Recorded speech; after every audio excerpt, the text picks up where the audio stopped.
We are now going to add some details to our fish that shows movement.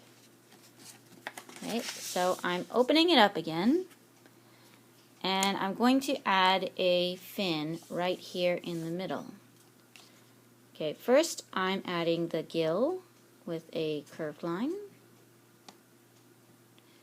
Then I make 2 diagonal lines, a vertical line, and some small lines in between.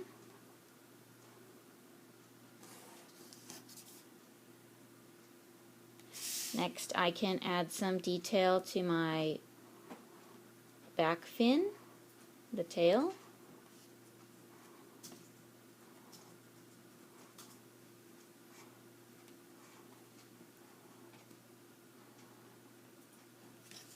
My bottom fins.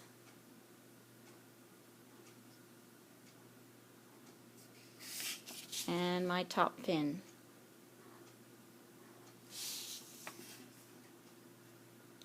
Fish have scales, so I'm going to add some scales on this part of the fish. I'll use curved lines to show the scales.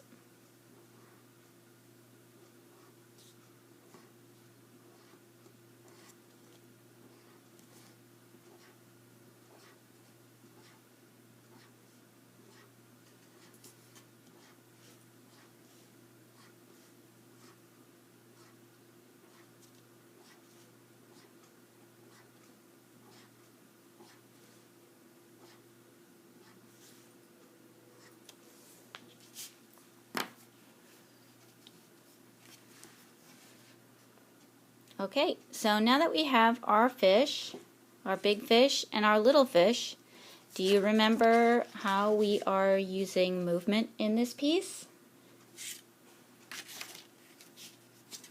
Move your fish and show how you have created movement in it. Try moving it up and down and see how it looks like the mouth closes and the mouth opens. Okay, when you close it, if it looks like it needs some more details to it, you can add those. For example, I'm going to add a few more scales on mine because it looks like when I close it up, it doesn't look quite finished.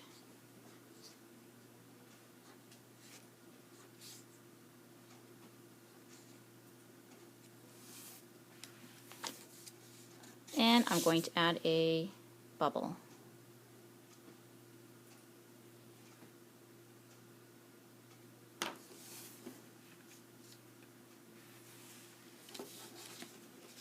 Alright, now you guys have your crayons, and you can think about how you would like to color in your fish.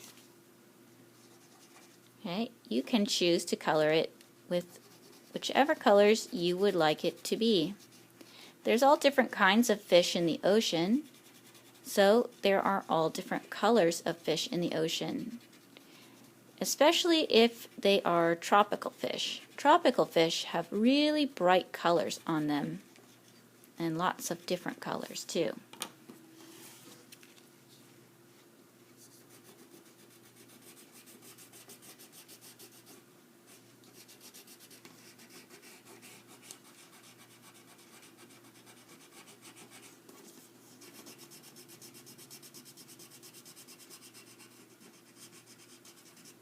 If you would like to add something else to the background, you can add that to the background. For example, if you want to add more fish, or if you want to add rocks or seaweed,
Okay, right now I'm going to show a couple of extra things that you could draw on yours if you like, but you don't have to.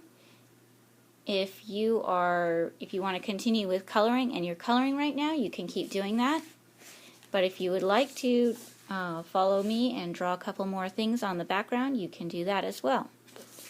Okay, I'm going to draw some rocks and some seaweed. So I'm going to start at the bottom, and I'm keeping it folded up. The reason why I'm folding it up before I draw the other parts is because I want it to match when it's folded and when it's opened. So I'm going to start at the bottom and draw a jagged line to show a rock. And then I have space over here, so I'm going to do another one. Okay, it doesn't matter what direction the lines take, they just change direction so it looks sharp. Then I'm going to draw some seaweed that looks like it's coming up and coming up behind the fish here. So I'll use a curved line.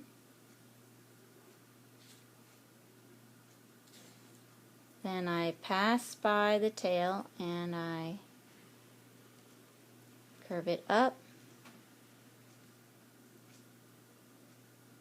Put a curve on the top and follow this curve as I come down. I skip back over the tail and I curve back down to the rock. So that's one piece of seaweed, but it looks like it needs another one next to it. So I'm going to make another curved line next to that. Skip over the tail and curve up, curve around, and curve back down to the tail. Okay, and then I'm going to add another little tiny fish somewhere in the background, maybe here, here, here, wherever I can fit one in. Tiny fish, two curved lines, tiny dot for the eye, tiny triangle, tiny angled lines. Okay, now when I open it all the way up, it will still match up, and I can color those ones in as well.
My fish is completed, and now I can move it.